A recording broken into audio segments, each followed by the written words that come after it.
Hello friends, maths tutorial की series में ये एस.एल. लोनी की बुक कोऑर्डिनेट ज्योमेट्री के चैप्टर 2 दैट इज़ कोऑर्डिनेट्स का पार्ट 2 है।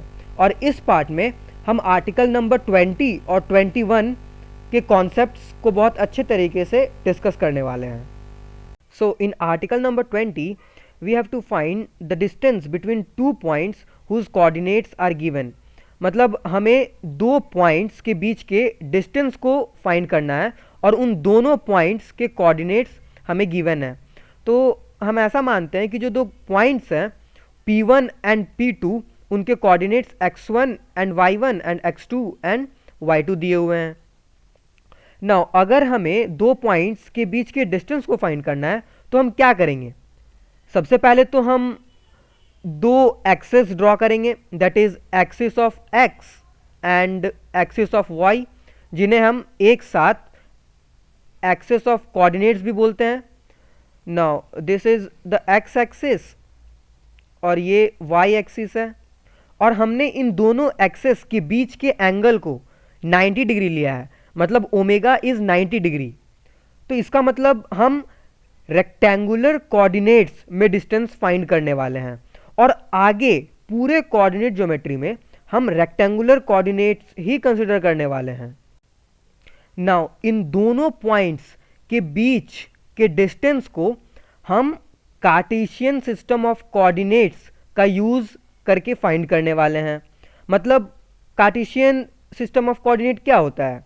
तो हमने पढ़ा था, अगर किसी भी पॉइंट P का पोजीशन हमें पता करना है तो हम x एक्सिस के अलोंग एंड y एक्सिस के अलोंग उस पॉइंट के डिस्टेंस को पता करेंगे, और यही दोनों डिस्टेंस x एक्सिस के along distance and y axis के अलोंग डिस्टेंस उस पॉइंट के कोऑर्डिनेट्स होते हैं, और इसी के थ्रू हम उस पॉइंट P को के पोजीशन को रिप्रेजेंट करते हैं। तो यही होता है कार्टेशियन सिस्टम ऑफ कोऑर्डिनेट्स, जिस सिस्टम में हम किसी भी पॉइंट के कोऑर्डिनेट्स को या फिर उसका पोजीशन को x axis and y axis के अलोंग डिस्टेंस के फॉर्म में रिप्रेजेंट करते हैं। सो लेट अस सपोज कि जो दो पॉइंट्स हैं P1 एंड P2, उन दोनों को हमने यहाँ मान लिया, ऐसे प्लॉट कर दिया हमने। नाउ हमें इन दोनों पॉइंट्स के बीच के डिस्टेंस को फाइंड करना है, दैट इज इस डिस्टेंस को फाइंड करना है। तो सबसे पहले हम क्या करेंगे?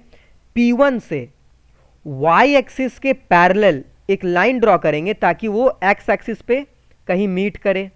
सिमिलरली P2 से y एक्सिस के पैरेलल एक लाइन ड्रॉ करेंगे ताकि वो x एक्सिस पे कहीं मीट करे, और जहां पर भी ये दोनों लाइंस x एक्सिस पे मीट करेगी उन दोनों पॉइंट्स का नाम हम M1 एंड M2 दे दिए।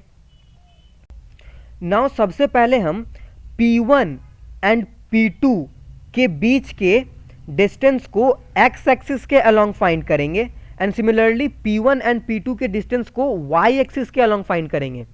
मतलब हमें M1 एंड M2 के बीच के डिस्टेंस को फाइंड करना है सबसे पहले। तो जैसा कि हमें क्वेश्चन में दिया हुआ है कि जो पॉइंट P2 है इसका x कोऑर्डिनेट तो x2 है और y कोऑर्डिनेट y2 है। सिमिलरली P1 का जो कोऑर्डिनेट है वो x1, y1 है। तो ये x1 एंड x2 क्या है? पॉइंट P का ओरिजिन से x एक्सिस के अलोंग डायरेक्शन x1 है, एंड पॉइंट P2 का ओरिजिन से x एक्सिस के अलोंग डायरेक्शन का जो डिस्टेंस है वो x2 है।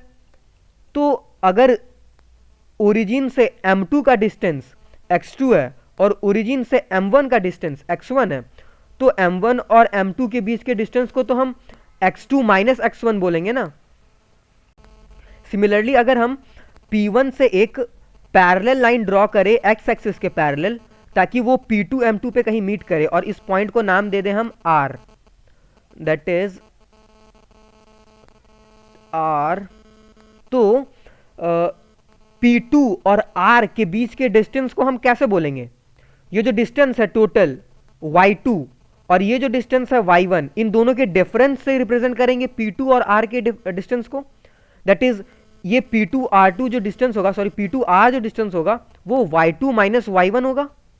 नाउ अब ये जो ट्रायंगल है हमारे पास P1 P2R, इनको हम अच्छे तरह से ड्रॉ कर लेते हैं। सो हमने इस ट्रायंगल को अच्छे तरह से ड्रॉ कर लिया ताकि चीज़ें बहुत अच्छी तरह से समझ आए। सो ये जो ट्रायंगल है इसमें ये दोनों के बीच का डिस्टेंस x2 माइनस x1 था और इन दोनों पॉइंट्स के बीच का डिस्टेंस y2 माइनस y1 था। नाउ पाइथागोरस थ्योरम के अकॉर्डिंग अगर हमारे पास कोई ट्रायंगल है जो कि एक राइट एंगल ट्रायंगल हो तो उसके तीनों साइड्स के बीच एक रिलेशन एग्जिस्ट करती है। क्या? तो जो हाइपोटेनस का स्क्वायर होता है वो इक्वल होता है बेस के स्क्वायर से प्लस परपेंडिकुलर के स्क्वायर से। नाउ ये जो x2 माइनस x1 डिस्टेंस है ट्रायंगल का, ये साइड बेस कहलाता है और y2 माइनस y1 डिस्टेंस वाले ट्रायंगल के साइड को हम परपेंडिकुलर बोलते हैं।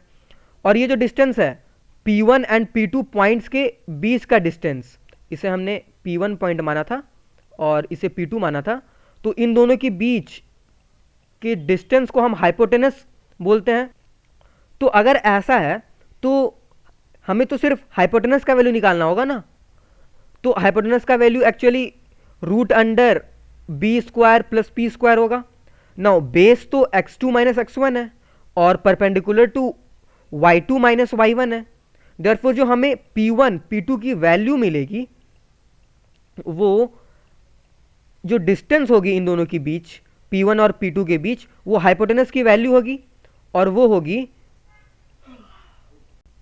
ये होगी x2 माइनस x1 का whole square plus y2 minus y1 का होल स्क्वायर।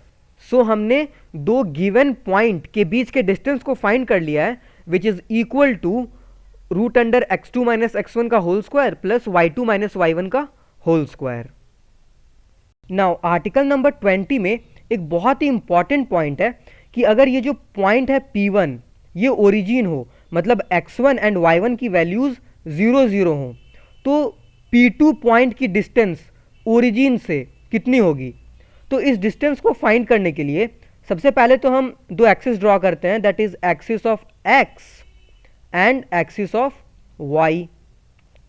और इन दोनों एक्सेस के इंटरसेक्शन पॉइंट को हमने नाम दे दिया ओरिजिन, जो कि हमारा P1 पॉइंट है। ना जो पॉइंट P2 है उसे हमने यहां मान लिया।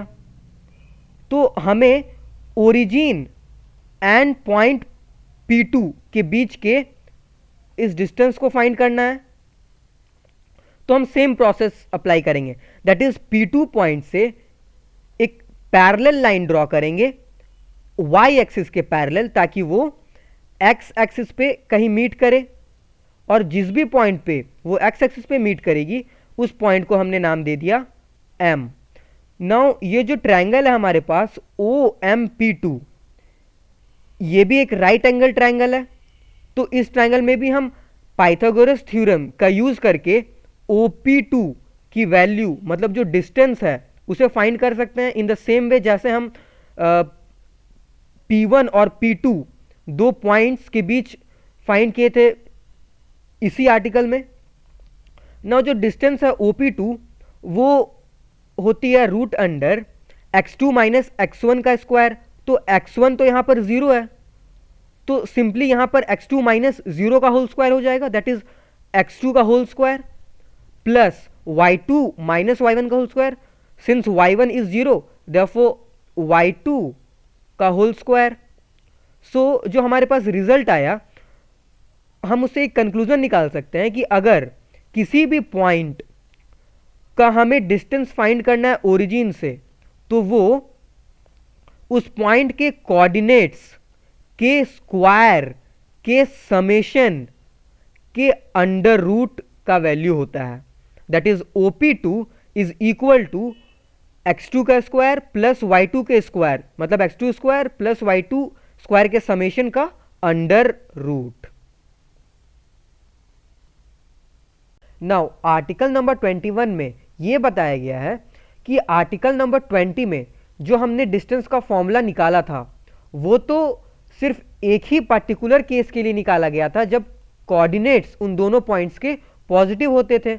लेकिन इस आर्टिकल में ये क्लियर कर दिया गया है कि कोऑर्डिनेट्स के साइन कुछ भी हो, ये जो डिस्टेंस की फॉर्मूला है वो हमेशा ट्रू होगी।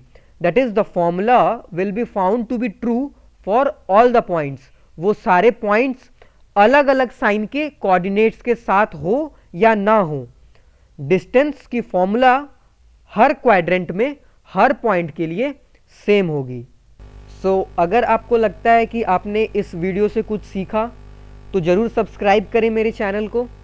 मैं आगे और भी इस तरह की वीडियोस पब्लिश करने वाला हूं आपके लिए। सो अपने फ्रेंड्स के साथ ज़्यादा से ज़्यादा शेयर करने की कोशिश करें इस वीडियोस को। And finally thanks for watching my video.